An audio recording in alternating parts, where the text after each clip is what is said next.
Bhagavate Vasudevaya. Om Namo Bhagavate Vasudevaya. Narayanam Namaskritya Naram Chaiva Narottam Devim Saraswatim Vyasam Tato Jayamudire Nashtaprayeshu Bhadreshu Nityam Bhagavati Sevaya Bhagavati Uttam Shloke Bhaktir Bhavati Nashtaki. So continuing with the discussion on Srimad Bhagavatam, Canto 2, Chapter 6, Purusha Shakta confirmed, text number 24 onwards.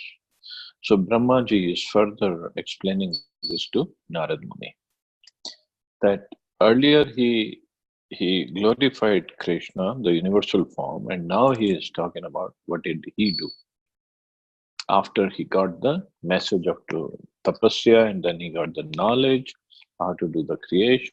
Now he's explaining what did he do. Text 24. Teshu yagyasya pashva savanaspatyaha kushaha idam cha deva yajanam kalaschoru gunanvitaha. For performing sacrificial ceremonies, one requires sacrificial ingredients such as flowers, leaves, and straw, along with the sacrificial altar and a suitable time, spring. Text 25. Vastu anyoshdhaya sneha rasloham rudo jalam richo yajunshi samani chaturhotram cha sattama. Other requirements are utensils, grains, clarified butter, honey, gold, earth, water, Rigveda, Yajurveda, and Samveda, and 4 priests to perform the sacrifice. To perform a sacrifice successfully, at least 4 expert priests are needed. One who can offer, hota, one who can chant, udgata, one who can kindle the sacrificial fire without the aid of separate fire, adhavaryu, and one who can supervise, Brahma. So just see, for a sacrifice, for a yajna, 4 priests are required, and one of the priests is one who can kindle the sacrificial fire without the aid of separate fire. So he was Adhavaryu, that is the name, that's a title of that priest. This means they don't need matchboxes or matchsticks to light the fire. Just by chanting a fire, they could light the fire, chanting the mantras. Such sacrifices were conducted from the birth of Brahma, the first living creature, and were carried on till the reign of Maharaj Yudhishthira. But such expert Brahmin priests are very rare in this age of corruption and quarrel. Therefore, in the present age, only the yajna of chanting the holy name of the Lord is recommended. Because see, all these priests, so many ingredients, pure ingredients, are required for that kind of yajna, sacrifice. So that is, in Kali Yuga, it's not at all possible, not at all practical to have that kind of priest, those kind of ingredients. So Chaitanya Mahaprabhu, by his mercy, has said, just chant the holy names, that you're fine. So this is the only yajna that is recommended. And we don't even do that properly. That's a problem. I mean, it's like a clearance sale Chaitanya Mahaprabhu has put on, and we don't even want to take advantage of that also. So what will happen? We want everything for free, actually. No sale, no clearance sale, nothing. We want everything for free. That Mahaprabhu should come and give us the Krishna Prema and take us back. Not gonna happen like that. Some effort is still required on our part. Text 26. Namdheyani mantrascha dakshinascha vritani cha devtanukramaha kalpaha sankalpas tantrameva cha. Other necessities include invoking the different names of demigods by specific hymns and vows of recompense, in accordance with the particular scripture for specific purposes and by specific processes. So the names of demigods are chanted in the yajna. See, what happens is in the yajna, when we do this ahuti, so we do this ahuti, means that ahuti, that offering, then is taken by Agni and through his wife. When we say Swaha, Swaha is wife of Agni Dev. So through Agni Dev, it goes to every demigod who whichever name we are chanting. So the offering goes, means this not that material will go. Material is gets burnt, but the offering, the act of offering, it goes to them. So when we say idam indrai idam na mama swaha, then we do swaha, we do the offering. So basically what we are saying, idam indrai, this is for Indra, this is not for me, idam na mama. So that's how all the offerings are made. If you really hear it properly, or if somebody who's doing the yajna he explains, then this is how it is done. Rest everything, yes. I mean the whole procedure is there, how to lit the fire, how to start the yajna. But when the offering, ahuti is done, this is ahuti. So idam brahspatya, idam namama. Means this is for Brihaspati, this is not for me. So it means I'm offering this, I'm giving this as a sacrifice to Brihaspati, to Indra, to other demigods. And finally, ultimately, without Vishnu, none of the sacrifice can finish, none of the sacrifice can be there. So Lord Vishnu is symbolically, he's present in that nariyal, which we keep as a nariyal on a kalash. We establish Lord Vishnu's position there, and then the yajna is performed. And after the yajna, we take the yajna prasadam, and that's all. So the whole yajna is. But the idea is behind the yajna, that kind of yajna or havan, is we have to understand this is for demigod because they are responsible for providing us with all the necessities of life. So we have to offer it back to them. And that's what Bhagavad Gita says, if we don't offer it back, then we are considered thief. A thief always steals, he doesn't give anything back. So we are also thieves if we don't give anything back. But in this Kali Yuga, chanting of holy names is recommended. Why? Because Kali Yuga is an age of quarrel, hypocrisy.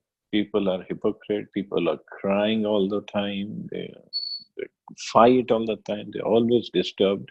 And to do this kind of yajna, one has to be very peaceful, very pure, not practical in this day and age. So the chanting, just chant. Chanting is very, very powerful, actually. Because any yajna cannot happen without chanting of the holy names. Even the havan, or even the deity worship, or even the tapasya. Like in Satyuga, the process was to do tapasya. But tapasya cannot happen without chanting of the holy names. Or the big yajnas, that was the process for Treta Yuga. Dwapar Yuga, the process for deity worship. So deity worship also cannot happen without chanting of the holy names. And in Kali Yuga, none of the other methods except chanting of the holy names. So this chanting of the holy names, which is the most powerful, is the yajna for Kali Yuga, because we cannot do anything else properly. So Prabhupada writes in the purport, the whole process of offering sacrifice is under the category of fruitive action. And such activities are extremely scientific. They mainly depend on the process of vibrating sounds with a particular accent. It's a great science, and due to being out of proper use for more than 4,000 years, for want of qualified Brahmins, such performances of sacrifice are no longer effective. Nor are they recommended in this fallen age. Any such sacrifice undertaken in this age as a matter of show may simply be a cheating process by the clever priestly order. But such a show of sacrifices cannot be effective at any stage. Fruitive action is being carried on by the help of material science and to a little extent by gross material help. But the materialists awaited still more subtle advancement in the process of vibrating sounds on which the Vedic hymns are established. Gross material science cannot divert the real purpose of human. So Prabhupada is saying this sacrifice is under the category of fruitive action, means it's a karma khanda sacrifice. And basically the idea is I'm doing this sacrifice, so in return I should get something more, something better, material facility. But Prabhupada is writing gross material science. This is all material science. Whatever sacrifice you do, it cannot divert the real purpose of human life.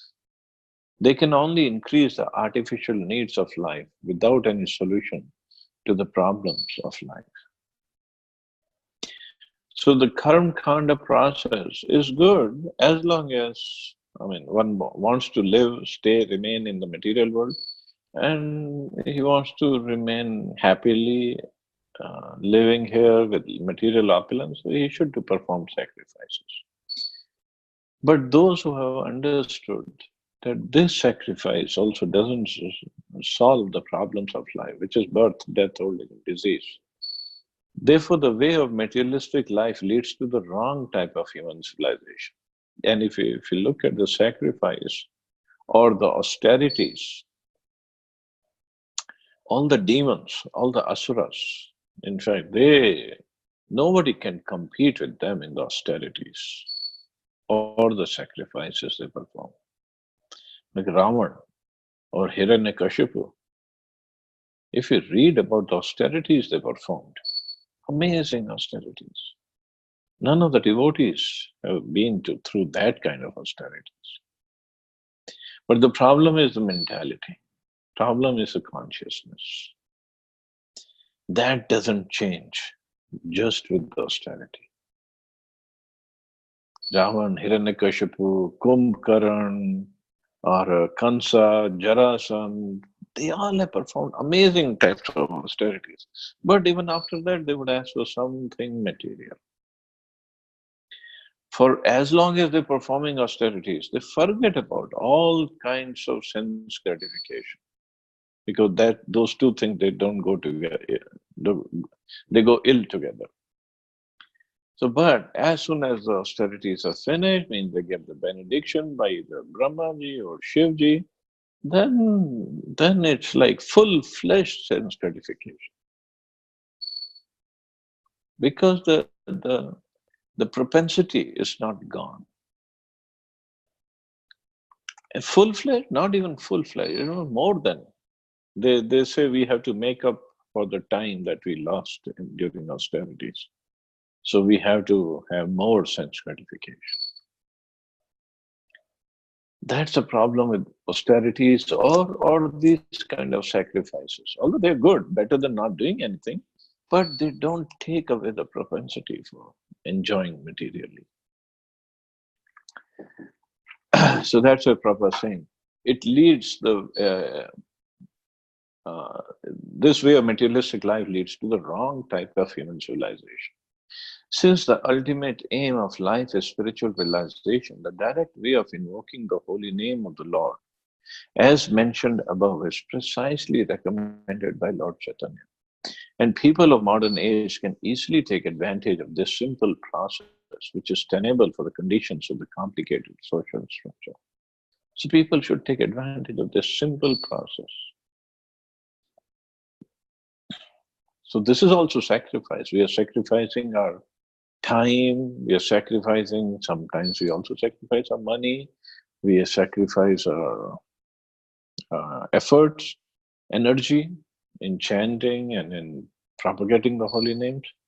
But the result or the return is very high. Amazing returns we can get. Text 27. Gatyo matyascheva prayaschitam samarpanam purusha vaya varete sambhara sambrita maya. Thus, I had to arrange all these necessary ingredients and paraphernalia of sacrifice from the personal bodily parts of the personality of Godhead. By invocation of the demigods' names, the ultimate goal, Vishnu, was gradually attained, and thus compensation and ultimate offering were complete. So when Brahmaji had to start this sacrifice in the beginning of creation, there was no such there were no elements. So he had to get them from the personal body parts of Vishnu, of Garbhodakshaya Vishnu. So because everything is in the universal form of of Vishnu, so Brahmaji could get that. And then invocation of demigods' names, and then slowly, slowly, all the offerings were complete. In this verse, the special stress is given to the person of the Supreme Lord and not to his impersonal Brahmjyoti, as being the source of all supplies. Narayan, the Supreme Lord, is the goal of sacrificial results, and therefore the Vedic hymns are ultimately meant for attaining this goal. Human life is thus made successful by pleasing Narayan and getting entrance into the direct association of Narayan in the spiritual kingdom of Vaikuntha. So this is the ultimate aim of human life, is not to perform sacrifice, but to attain Narayan's spiritual abode, which is Vaikuntha, or his personal service. That's the aim. Iti sambhrit sambhara purusha vaivair aham tamev purusham yagyam tena vahyad ajim ishwaram. Thus I created the ingredients and paraphernalia for offering sacrifice out of the parts of the body of Supreme Lord, the enjoyer of the sacrifice, and I performed the sacrifice to satisfy the Lord. People in general are always anxious to have peace of mind or peace in the world, but they do not know how to achieve such a standard of peace in the world. Such peace in the world is obtainable by performances of sacrifices and by practice of austerity. So peace in the world, like we always hear about, especially when the war is about to start, all these peace-loving people, they come out and peace, peace, no war and this, and give peace a chance and this and that. But they don't know how to achieve this peace. It's by sacrifice. By pleasing Krishna, pleasing the Supreme Lord, that peace can be attained. If everybody works towards that. The Karma yogis know that the Supreme Lord is a factual enjoyer and maintainer of all sacrifices and of austere life.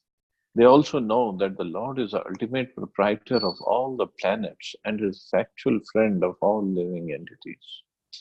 Such knowledge gradually converts the Karma yogis into pure devotees of the Lord through the association of unalloyed devotees, and thus they are able to be liberated from material bondage. So by understanding that Krishna is the ultimate enjoyer, controller, maintainer, proprietor of everything, and when one performs his activities in that way, then he is performing not just a sacrifice, but he's performing bhakti yoga, and and in the end, he can get liberated. It's so simple. Brahma, the original living being within the material world, taught us the way of sacrifice. The word sacrifice suggests dedication of one's own interest for satisfaction of a second person. That is the way of all activities. Every man is engaged in sacrificing his interest for others, either in the form of family, society, community, country, or the entire human society.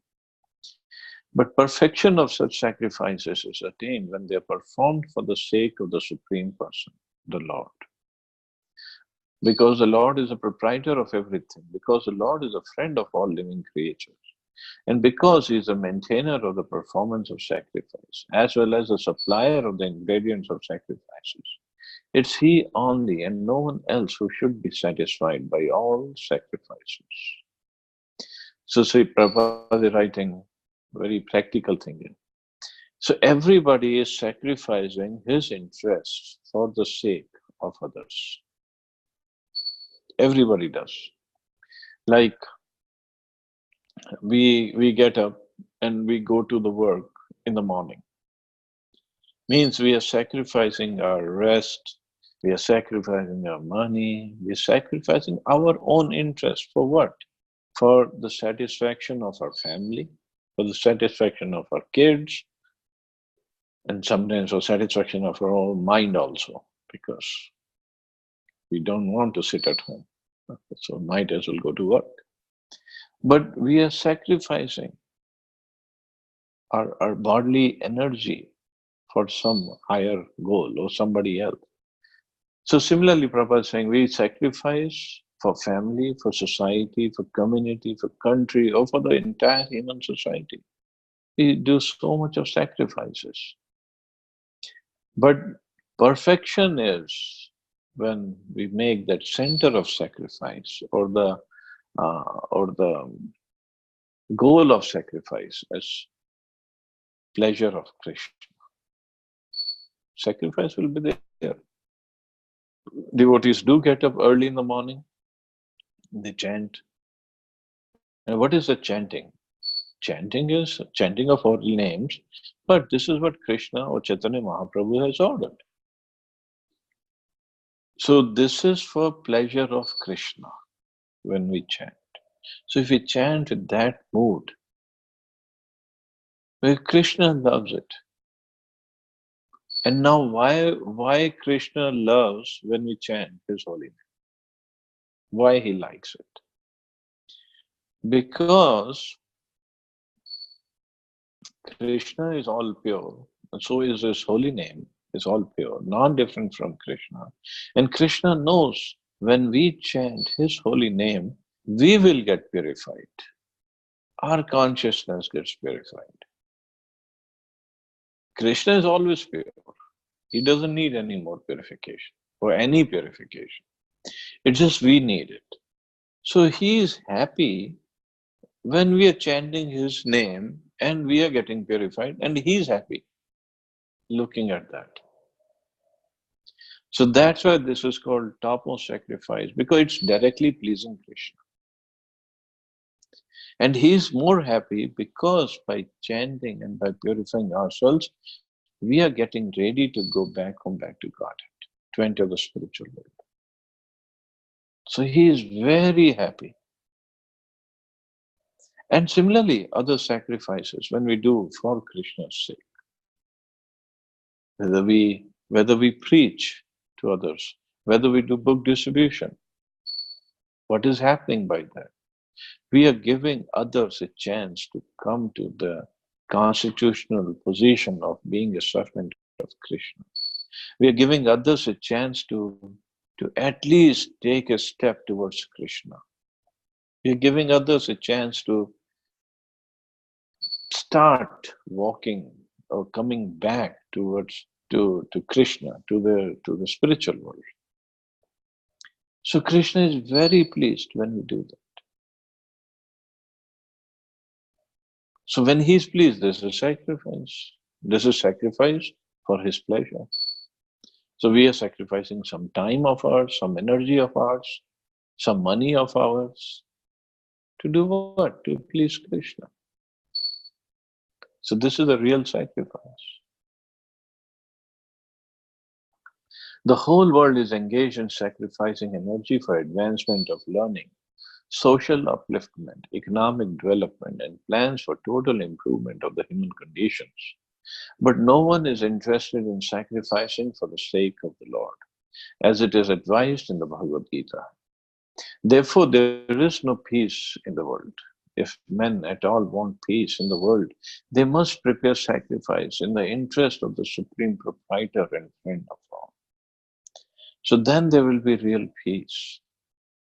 If everybody is working towards one goal, to satisfy Krishna, just like Prabhupada has explained, suppose there is a pond, lake of water, and it's completely, the water is completely still. If I throw rock in that water, small piece of rock. So wherever it hits, it makes lots of waves in a circular fashion, and the waves go out, out, out, out, out, and as far as they can go, and then they subside, die down.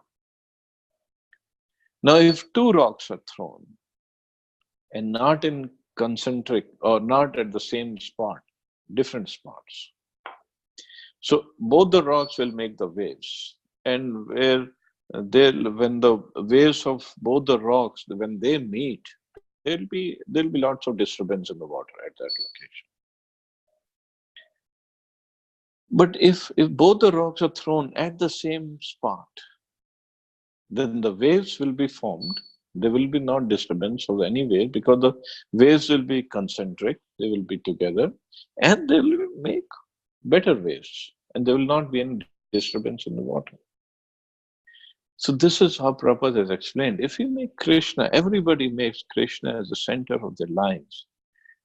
So the fighting or discord happens when the waves of two different people they hit each other, or they get um, um, they hit, basically they hit each other, and then there's so much of turbulence because they both have their own center of uh, attraction or center of their activities, something else. So that's all. If you make the center of activities as Krishna's pleasure, Krishna's service, then there won't be any turbulence. There won't be any conflicts, conflict of interest, and there'll be definitely be peace in the world. But the problem is, even in the spiritual society like ISKCON, of course, the teachings are great, the methods, the services that Prabhupada has given are wonderful, amazing services. But the problem is, since we are not at that level, so we all have our own circle of influence. And then the waves created by that circle of influence or circle of activity, it creates conflicts among spiritual people also. Because we haven't learned to make Krishna as a center. We still think, the idea is we want to serve, but we think that my way of serving Krishna is the best. My way of serving, my way of talking, my way of thinking, my way of doing devotion service is the best. And similarly, the other person also thinks the same way.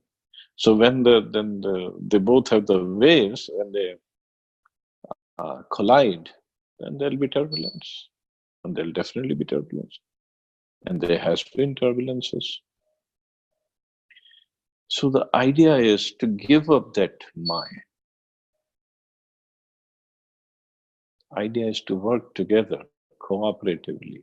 And then when we perform the sacrifice, that is what is going to please Krishna and Srila Prabhupada.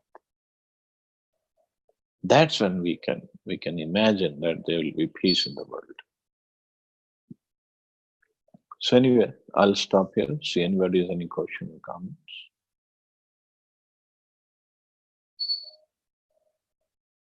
Hare Krishna, Prabhuji. Hare Krishna, Mata. Excellent example, Prabhuji waves. Thank you, Mata. Excellent, superb. Prabhuji, very wonderful lecture. Every day we are finding something new. Huh? Every day some shloka comes and they give a new concept. Life ko. New thought. New thought, new concept, new view of seeing the life. Very nice. Yep. Thank you, Mata. Srila Prabhupada ji ki jai. Srila Prabhupada. All glories to Prabhupada. Seriously. Shitesh Prabhu, you were saying something? Yes, Prabhuji. I was saying that it was a wonderful lecture, Prabhuji. Thank you. Thank you, brother. Thank you. Okay, you all have a wonderful day. Hare Krishna. Jai Shri Prabhupada. Jai Srila Prabhupada. Hare Thank you very much. Hare Krishna. Thank you, Thank you, Prabhuji. Prabhuji.